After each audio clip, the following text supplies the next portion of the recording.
돌아가신 부모님은 이 물건은 절대 받지 마세요. 집안에 큰 불행이 찾아옵니다. 부모님은 절대 이 물건은 자식들에게 물려주지 마시고 자식은 절대 이 물건을 물려받지 마세요.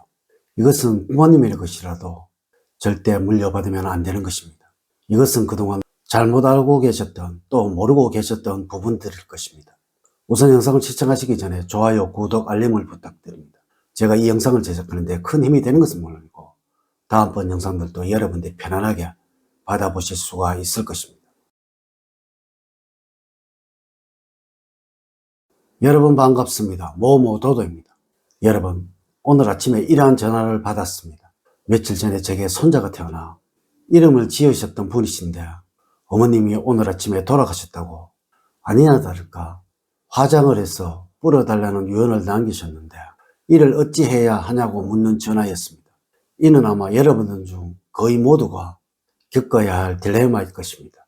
분명 부모님들 중에 19은 이런 말씀을 다 하실 것이라는 것입니다. 물론 이것 말고도 돌아가신 분의 유품에 관해서 또한 사진에 관해서 궁금해 하시는 분들이 정말 많을 것입니다. 자, 오늘은 어떤 물건은 보관을 해야 하는지 어떤 물건은 꼭 버려야 하는지에 관한 이야기를 해드리도록 하겠습니다. 첫 번째, 부모님의 유언이라고 무조건 들어주는 것은 아닙니다. 앞서에서도 말씀을 드렸지만 아마 분명 모든 부모님들이 이런 말씀을 하실 것입니다. 나 죽거든 화장을 해서 고향이 아니면 산이나 강에 또한 바다에 뿌려달라는 말씀을 말입니다. 이 유언을 들어서 평생 한을 안고 살아가는 사람이 될 수 있다는 것입니다. 왜냐고요? 명절만 되면 또한 제삿날만 되면 혼자서 우려야 할 수가 있다는 것입니다. 여러분, 이는 평생 한으로 남을 것입니다. 이것은 풍수적으로도 부모님과 인연의 단절을 만드는 것으로 절대 조상의 복을 얻지 못하는 힘든 삶을 살아가야 할 어리석은 행동이라는 것입니다. 여러분, 혹 이런 이야기를 들으시더라도 절대 이런 행동을 하지 않으셔야 합니다. 그것은 부모님의 홧김에 한 말일 뿐이라는 것입니다. 여러분도 홧김에 마음에 없는 말을 하기도 하시잖아요. 이것은 절대 유언이 아니라는 것입니다. 유언을 가정한 화풀이일 뿐이라는 것입니다. 절대 이런 말을 들어서 평생 한을 안고 살아가는 일 없기를 부탁을 드립니다. 기쁘거나 힘들고 어려울 때 부모님을 찾아갈 수 있는 곳은 반드시 있어야 한다는 것입니다. 두 번째, 부모님의 유품은 물려받아도 아무런 문제가 없습니다. 아마도 많은 분들이 부모님들이 돌아가시고 나면은 남겨진 물건들로 인해서 많은 걱정들을 하실 것입니다. 누구는 절대 유품은 물려받는 것이 아니라는 말도 합니다. 여러분, 만일 이렇다면 부모님이 남기신 금은보석, 귀증품, 돈, 유산 이 모든 것들이 다 유품이니 버리거나 태워야 한다는 이야기가 되겠죠. 그러면 신라시대 유적이나 고려시대의 유적이 남아있지는 않을 것입니다. 이렇게 과거의 유품을 버렸던 것은 부모님의 살림살이가 필요 없고 그 중에 쓸만한 것은 없는데 그렇다고 그냥 태울 수가 없기에 그렇게 했던 것입니다. 가치가 있는 것은 무조건 물려받아야 한다는 것입니다. 그렇다고 모든 물건들을 다 그대로 사용한 것은 좋지가 못합니다. 이것은 각자가 잘 생각을 하셔서 결정을 하는 것이 좋다는 것입니다. 대신 부모님의 것을 물려받는데 아무런 해도 없다는 것을 알아주십시오. 세 번째, 부모님의 사진은 이렇게 보관을 하시면 됩니다. 사진은 우리 풍수에서는 영혼을 간직한 물건이라는 의미를 담고 있습니다. 죽은 사람의 사진을 집에 거는 것은 풍수에서는 절대적인 금기라고 말을 하고 있습니다. 물론 이것은 부모님의 사진도 그러한 것입니다. 집안에 부모님의 사진을 거는 일은 없도록 하셔야 하는 것입니다. 그리고 사진첩, 즉 앨범에도 부모님의 사진을 그대로 보관하는 일은 없도록 하셔야 합니다. 이것을 모두 한 곳에 모아 깨끗한 상자에 따로 담아 보관을 하는 것이 원칙입니다. 물론 그 중에 한두 장을 책상 서랍 속에 넣어두는 것 전혀 상관이 없습니다. 이런 경우를 제외하고는 무조건 소중히 정갈히 깨끗이 잘 보관을 하셔야 한다는 것입니다. 이것이 부모님에 대한 예의이고 존중인 것입니다. 물론 돌아가신 분이 부모님이 아니라도 보관하실 것은 앞서 알려드린 대로 하시는 것이 원칙이며 다만 같이 찍은 사진이 있다면 그 사진을 접어서 돌아가신 분이 안 보이도록 보관을 하는 것이 원칙입니다. 네 번째, 생전에 받은 것은 유품이라고 하는 것이 아닙니다. 여러분, 돌아가시기 전에 받은 물건은 물려받은 물건이라고 할 수 있어도 유품이라고는 할 수 없는 것입니다. 유품은 돌아가시고 나서 남은 물건을 말하는 것입니다. 과거에도 양반집에서는 쌍가락지를 며느리에게 대대로 물려주는 풍습이 있었습니다.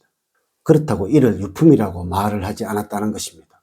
그리고 현재 우리가 알고 있는 거의 대부분 골동품들이 다 이런 것들입니다. 그것이 무엇이든 생전에 받은 물건들로 인해 고민을 하거나 걱정하는 일은 없도록 하십시오. 물론 이는 부모님뿐만 아니라 형제, 친구, 그 외의 모든 다른 사람들의 것도 다 해당이 되는 것입니다. 다섯 번째, 버릴 유품은 반드시 이렇게 정리를 하십시오.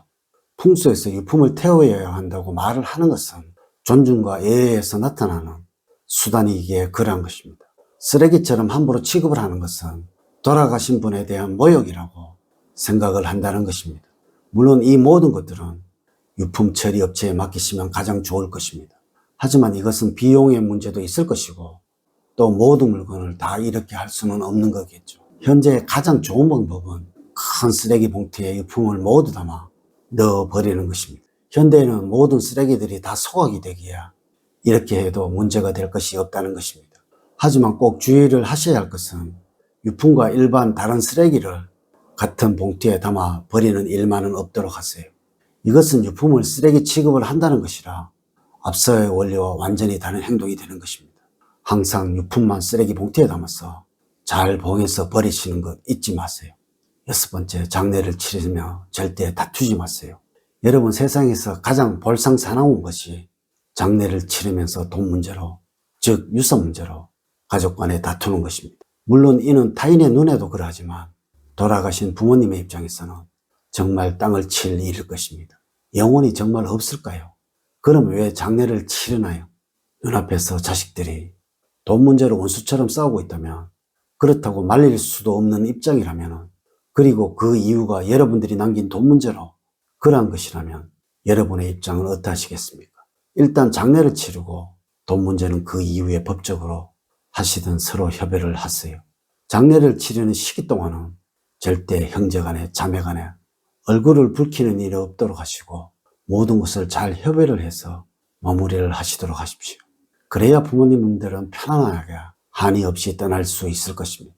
일곱 번째, 이것만은 반드시 무조건 버리셔야 합니다. 아마 이것이 오늘의 포인트가 될 듯합니다. 돌아가신 분이 누구시든 돌아가신 분이 마지막으로 쓰셨던 침구는 절대 다시 쓰는 것이 아닙니다. 그리고 그분이 식사를 하시던 수저나 식기는 절대 다시 쓰는 것이 아니고 또 양말, 지갑, 모자 같은 것들은 절대 다시 쓰는 것이 아니며 늘 착용하시던 것 역시 다시 쓰는 것이 아닙니다. 돌아가신 분의 유품 중 반지는 그냥 쓰는 것이 아니고 변형을 해서 써야 하는 것입니다. 오늘은 누구나 한 번은 겪어야 할 일을 준비하는 방법에 관해서 이야기를 해드렸습니다. 오늘 알려드리는 이야기들을 꼭 명심을 하기를 부탁을 드리면서 오늘의 이야기를 마치도록 하겠습니다. 저는 늘 여러분들 가정에 사랑과 행복이 넘치는 삶을 만들어 드리도록 노력을 하겠습니다. 오늘 긴 시간 시청해 주셔서 감사드립니다. 다음 시간에 더 좋은 영상으로 인사를 드리도록 하겠습니다. 감사합니다.